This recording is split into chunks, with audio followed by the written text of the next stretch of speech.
Last week, I was going about my business just perusing Twitter, wasting time in NFTs, when I saw a tweet shared by Indiana Pacers star Tyrese Halliburton that read, "Autograph presents Get Minted with Tyrese Halliburton, a 6-episode podcast series diving into all things Web3, how to get involved, and where to go from here." I thought to myself, a new show, exciting, and some big names in there, some really interesting guests like Tony Hawk, Blau, the DJ and NFT artist, and even Ariana Simpson, the managing partner at A16Z, quite literally Web3's largest VC firm. But when I clicked on the comments, they weren't super rosy. The first one from NFT attorney quite literally said, "Tyrese, can we discuss the millions of dollars Autograph has stolen from its buyers? The lies, manipulation, and neglect the CEO has displayed in the short amount of time since they launched? The fact Tom Brady associates his brand with the scam is mind-blowing." End quote. Now, to be quite honest with you guys, especially if you're not in the sports NFT collectible world, a comment like that is unfortunately not too uncommon right now for NFT projects. We're in the bear market, and every single asset that has any risk whatsoever, even outside of Web3, is down hard. The recession is coming, and the initial shine of NFTs has completely worn off. But this one caught my eye because out of all sports projects out there, none has as prolific a founding member as this one. For today's show, I interviewed several collectors who spent tons of money on Autograph, including the #1 guy on the collector leaderboard. I dug deep into Autograph to learn more about its co-founder, Dylan Rosenblatt, who's the son of Richard Rosenblatt, an American entrepreneur who sits on the board of companies like Cameo and DraftKings. Now, this episode isn't intended to paint a negative picture of the platform, despite the negative tweet that I just read to you. Rather, the intent is to dive deep into a platform that bills itself as strictly collectibles and has leveraged the real-life signatures of icons like Wayne Gretzky, Usain Bolt, Tiger Woods in order to sell NFTs, and has left several of its collectors frustrated. Honestly, I just want to know why, and I want to know what's going on because I have never been to this website until after I saw that tweet. So join me on my journey today as we figure out together what's happened in the past and what comes next for Tom Brady's Autograph. What's up, everyone? It's LG Doucette, and you're listening to The First Mint, a podcast about Web3, business, and sports. Before we get to the show, a word from our sponsors. Digital collectors and creators, listen up. The Gaia Marketplace is your home to list, buy, sell, and trade your flow-based digital collectibles, from legendary NBA Top Shot moments to newer projects like Dimension X, where you can bring your NFTs in-game and play to earn crypto. Throw your NFTs on the marketplace quicker than ever with Gaia's bulk listing tool, then grab some popcorn, kick back, and watch the action. Head over to ongaia.com to get started. That's ongaia.com. Nothing on today's show should be considered financial or trading advice of any kind. Please do your own thorough research and make your own trading decisions. This is not advice. So we're going to have a few different parts to this podcast. First, we're going to look at just some hard facts about Autograph, like how much money they've raised, how much money they've made, who works there. And then we're going to look at how the company gets started. And then we're going to get to the part that might be a little juicier for you guys. We're going to talk to some collectors. And then just maybe at the end of the show, we'll have a bit of time to talk about the future and how things could get a little rosier for Autograph and hopefully, honestly, for the rest of the NFT industry. So this company defines itself as Autograph is an NFT platform that brings together the iconic brands in sports and culture to create unique digital collections. On Twitter, their bio simply says, "We're building the future of fandom. Join us." This company has raised $205 million to date, a lot of it coming during the insane NFT bull run of last year. And they have about 130 employees listed on LinkedIn, including Patrick Cassidy as their CMO. He's the former director of global brand at New Balance, and other people who've worked at a lot of other great sports positions, like Emily Gervais, the former director of marketing for the Boston Celtics.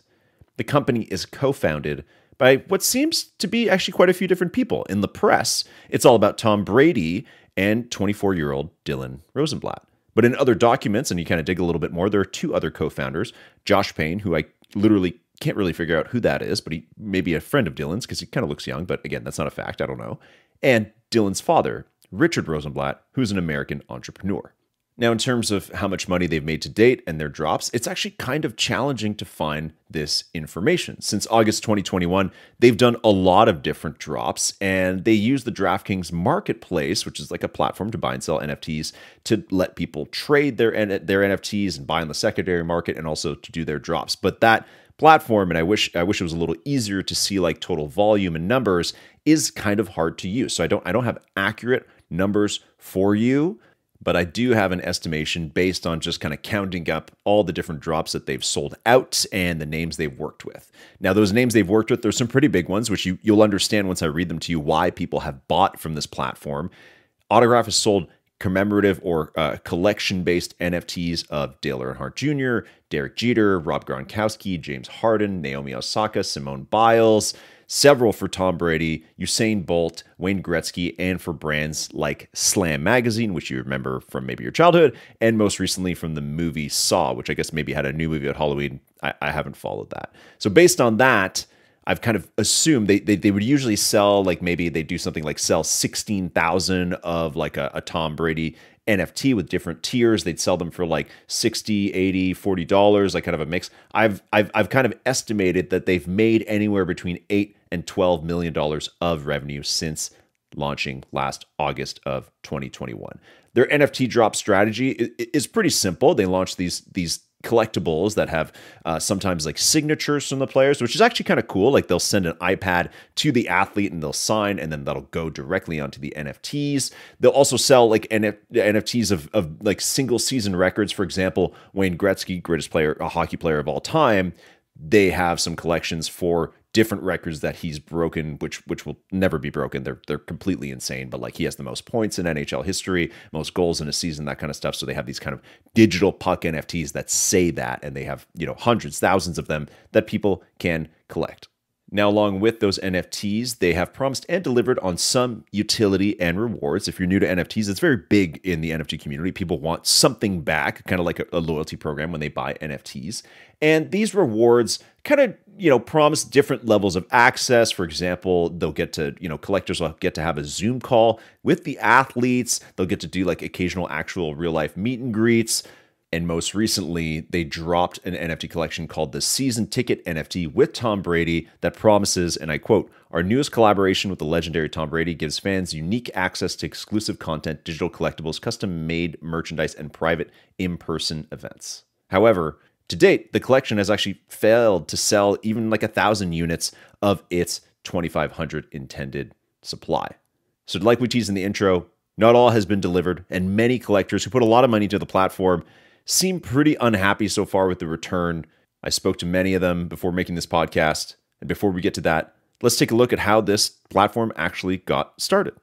So Autograph is the brainchild of Dylan Rosenblatt. And looking into him online, there's actually very little to find. He worked at Cameo before founding Autograph, and he is the son of Richard Rosenblatt, who sits on the board of companies like Cameo, DraftKings, and Imagine Entertainment, which is Ron Howard's film company. His background for Richard is actually really interesting. He's basically this web entrepreneur where he's been involved in tons of different interesting companies dating back to the early mid-90s, such companies like Super Dudes, which is like an online betting site. He was the CEO of Intermix, which led the growth and sale of MySpace to Fox in like the mid-2000s. And he also created a company called Demand Media, which developed and acquired online tools like ehow.com, and actually partnered with Lance Armstrong to create Livestrong, among many other ventures. Richard's net worth on celebritynetworth.com, if you consider that a reliable website, it comes in at about $100 million. Back to Dylan, the son. As per an article in Fast Company, it seems that Autograph got started when Dylan had the idea and Richard facilitated the intro to Tom Brady. And I quote, "He did some research, then presented his concept to his father alongside their longtime family friend, Tom Brady. I told Brady and my father that with this new technology, we can create a new era of collecting," he says. "It was a dream come true when they got excited. The pair signed up as co-founders." End quote. And it's worth mentioning at this point what Tom Brady's businesses actually look like, because if Dylan's out there convincing Tom Brady and his dad to invest in this NFT thing, and again, this is like mid-2021, man. This is like nobody knew really what was going on with these NFTs. It's a lot to kind of get Brady involved. I think it's fair if we actually take a look at the types of business deals that Tom Brady does. So, like any other megastar athlete, Tom is very deep into multiple different businesses, just like the subject of our episode a couple weeks ago, Steph Curry. Brady is listed at number 9 on the Forbes highest paid athletes list of 2022. He's set to make $31.9 million in salary this year and $52 million in endorsements, which is actually more than Steph Curry. His business ventures include a partnership with FTX, the massive crypto exchange, his TB12 lifestyle brand, 199 Productions to develop documentaries, films, TV shows, a production company, and it's named after his position that he was picked in the draft. And Tom has also looked to the future where he's inked a 10-year, $375 million deal with Fox to call NFL games play-by-play once he's done his career. Most recently, literally in the news a couple weeks ago, he bought a stake in a major league pickleball team. And with that, he also has Autograph. Now, Tom has pumped the platform profusively on social media. He's made a bunch of little videos, and he's even quoted in that same Fast Company article saying, "We're going to create the most unique NFT experience in the world." Last February, when Tom Brady retired once the season had ended, he literally said that he was going to be dedicating his time to working on Autograph, this new awesome platform that he had with Dylan Rosenblatt. So at this point, the stage would have been set, and collectors, especially at that time, would have been very bullish on the platform. But if you follow football in any way, you know that his retirement was short-lived. He literally played a game last night and actually won. Okay, so now that we've got the background on Autograph and the major players, let's get to the actual collector story. And I'm going to say in advance here that clearly the intentions were good from Dylan Rosenblatt and the crew. Every article you read, has the really good keywords about what NFTs and Web3 are supposed to be. And you could tell, especially in the early onset, that they're very, very excited about it. In a CNBC article, Dylan is quoted as saying, "First, it's about collecting, then it comes down to community." In another article, he's quoted as saying that he wants to change today's fandom, which remains a limited one-way conversation between fans and their idols, into a richer, more interactive, community-driven experience. Lots of promise and, again, good intention. But speaking to the community, it seems like a lot of people are actually quite disappointed. They see it as there being no value in the platform. Now, I'll tell you right now, I reached out to a lot of different people. I tweeted last week asking for comments from anybody who would use the platform, and I got several responses as well as several dozen DMs. And I also spoke to a few high-ranking collector. I spoke to Lokia.eth, the #1 collector, as well as a top 50 collector who wished to remain anonymous. I even spoke to a few people in the First Mint, some of my closer friends, who also didn't really want to be identified, but definitely wanted to give me some hints as to what to look for. In summary, I would say that the opinions were about 80 to 90% negative, with a handful of positive stalwarts and a few people who told me quite simply that they used the platform to flip NFTs for money after the drops. Now, the criticism, and I want to give this a very fair picture. Again, this is not a hit piece. I'm going to take the criticism and kind of put it into a few different buckets. So first, the benefits of the platform. Now, quote from that top 50 collector says that lots of promise for the involvement of the athletes has fallen flat, that when they sent people to something called The Match, which was an event with Tom Brady, a golf match with Tom Brady, no one who got sent from Autograph actually got the chance to meet Tom, and that the experiences have not been nearly as personalized as the Magic Johnson one on Top Shot or the Steph Curry ones for FTX. However, I will say that not every single collector shared that opinion about the benefits not being great. I did hear from one collector saying that they did airdrop some random things like an interactive trophy room, a Dale Jr. helmet, etc. to the higher collectors. So they have delivered on maybe some NFT exclusive benefits, but clearly the overall kind of message I got is that the Zoom calls, all that kind of stuff, hasn't really lived up to the expectation of this being this kind of new fandom experience. The next bucket of criticism is the team and the hype up of the team. Now, Lokia, who's the #1 collector on the platform, told me that he first heard about the project on LinkedIn and did his due diligence. He looked at who sat on the board of advisors, which included senior VPs of Apple, Golden State Warriors owners, guys from Cameo, Live Nation. He told me that the background really checked out for him and that that's actually why he decided to put all his eggs in that basket. He doesn't have many other NFTs, but he decided that that's where he wanted to spend his money after discovering it on LinkedIn and seeing the really strong team there. However, it appears for some users that that strong board of advisors, that leadership team, hasn't really translated into, a positive platform. One Twitter user told me that the issue is that their product offerings are poor and management is clearly not crypto and Web3 native.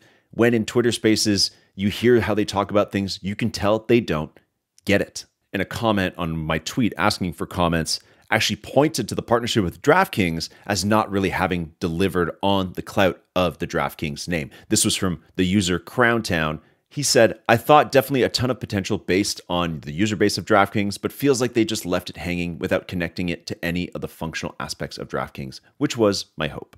On to the next bucket that people wanted to point out to me as being problematic is the tech and experience. While we're talking about DraftKings, let's dig into that. Now, I've already expressed that it was really hard for me to use the platform or even to find some kind of semblance of the past drops. And one user, Moneyball11, responded to me saying, have you seen the DraftKings MP marketplace? It is a cluster of collections with one filter to sort them all. Another collector told me, I've always kind of thought of the DraftKings portfolio as kind of hidden and obscure. I usually have to remember how to find my things on there. Even Lokia, the number one collector, told me that still to this day, he thinks DraftKings is a barrier to entry for them.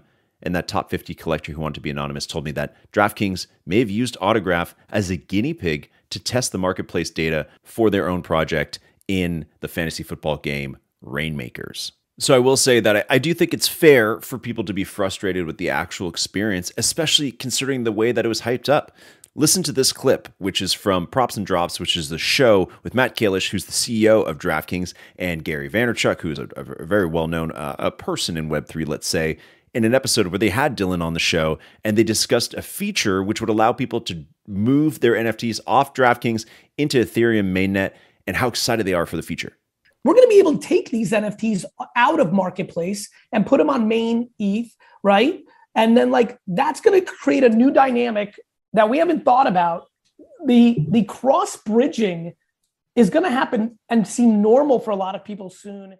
Now, that feature is honestly barely used. If you go to those collections on OpenSea, which is where they're supposed to be, there's very little volume. And a lot of collectors told me that that's just not something they really wanted. And that's fair. It's not actually, I would say it's actually not really Autograph's problem. We've actually seen other platforms, other sports platforms like Recur and Nifty's and even Dapper offer a similar function, to which there's been almost no adoption. People want to use the main marketplace that they buy it on. I think that that's like a really normal thing in NFTs. And it's clear at this point that the tech has just not really quite delivered, in the advanced way that maybe some other NFT experiences have. And the last bucket of criticism that we'll talk about is honestly the reputation, the most valuable thing in Web3, but also its most potent element. NFTs, and Web3 broader, but specifically NFTs, are such an echo chamber.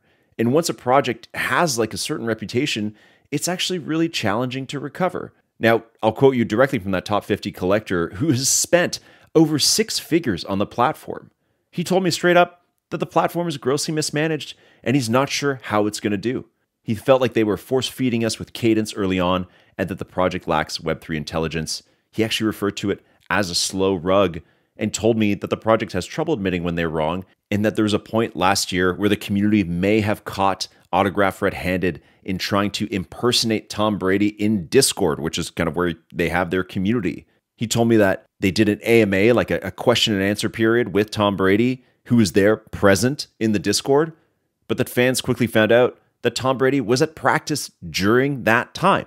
Now, I don't know if that's true. Again, that's an allegation. I'm just hearing it from this guy, but this guy spent a lot of money on the platform, so I don't know why he would lie to me and kind of purposely destroy his own bags.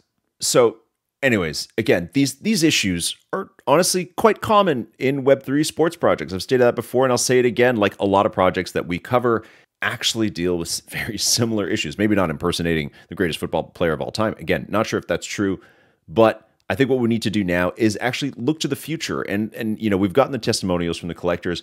So let's look to maybe a bit of a better future. I asked every single person, or almost every person that I spoke to, I asked them what can be done to actually improve the platform. Because at the end of the day, I think a lot of people who are invested in it, they want it to succeed. Anybody in the space who loves sports should want it to succeed. We don't want projects to have problems, especially ones that are associated with Tom Brady. We want these to do well. So I asked these collectors, what it would take to fix it. I had a Twitter user tell me that they have a good art team, a good tech team, just the product design and price supply decisions are terrible. What they need to do is cut supply, lower initial prices, and get rid of their absurd 10% royalty on top of the 5% DraftKings fee. That's actually a good thing to note, is that most NFT projects only charge maybe a royalty of like 2.5% or 5%, and a platform like OpenSea charges 2.5%. So usually you're paying like 5 to 7% in terms of your fee. But on DraftKings and Autograph, you have to pay 15% when you sell something, which is way beyond what other people have to pay usually. That top 50 collector, I asked him what could be done to improve, and he told me that Dylan, the young co-founder, needs a team around him to help. Other collectors, and actually quite a few, pointed out to me that probably the platform's biggest issue, their biggest, part where they pissed off collectors was actually their partnership with Slam, which started almost like a year ago and was promised to have a very quick delivery and still hasn't happened, but actually has a due date, has an announcement that's been put out that it is coming out on November 17th, that there'll be an update, there'll be something coming for it. So that seems like this week or next week is actually like a very big make or break moment for the platform. If they can do well with that, it seems like a lot of people feel like that'll be them kind of starting on the road to recovery. Now, Lokia, the #1 collector, he's cautiously optimistic, but also very sober about it all. He thinks the criticism is justified, but he also thinks that many people in the space are not very patient, which I also have to agree with that. We expect way too much from literally these brand new tech companies. Lokia told me that he's proud of his collection and that he specifically owns 2 of the Tiger Woods Ruby, of which there are only 12 ever, as his holy grail NFTs. He said that the group that has eyes on it clearly has what it takes to push it to the next level, and that their partnerships, their big partnerships, of which some have been teased in the future, are what makes him most bullish. At this point in the show, you're probably wondering what I actually think. I think there's one major piece that nobody, not a single one of these collectors, actually pointed out that's missing. Tom Brady. Tom Brady retired. He said he would focus here. And then a couple weeks later, he decided to go back to football, which clearly may have pissed off some other people in his life. But inevitably, he's the star. And without him, it's going to be difficult for this platform to deliver on its promises. Now, sure, they might have some big stuff coming, like they have a partnership with the PGA, the Professional Golf Association, starting in 2023. There's been no golf NFTs. These will be the first ones. But partnerships like that and things like podcasts with Tyrese Halliburton, honestly, to me, seem pretty tone deaf, given the sentiment of the collectors and where the majority of the user base is unhappy and has been very vocal about it. And again, I cannot emphasize enough that there are many projects in this same boat. This is uncharted territory. These companies didn't exist. These types of companies didn't exist a couple years ago, and they've definitely never existed through a down market. So to me, the project is honestly going to remain this exact kind of same state it's in, probably until Tom Brady actually retires and comes back to the autograph community to give them the full attention that they clearly deserve. Now, to end the episode, I'll leave you with a little nugget. Obviously, in researching this, I had to look at everybody's NFT portfolio. And out of Richard, Dylan, and Tom, the one who had the most exciting portfolio was actually Richard, the web entrepreneur, the dad.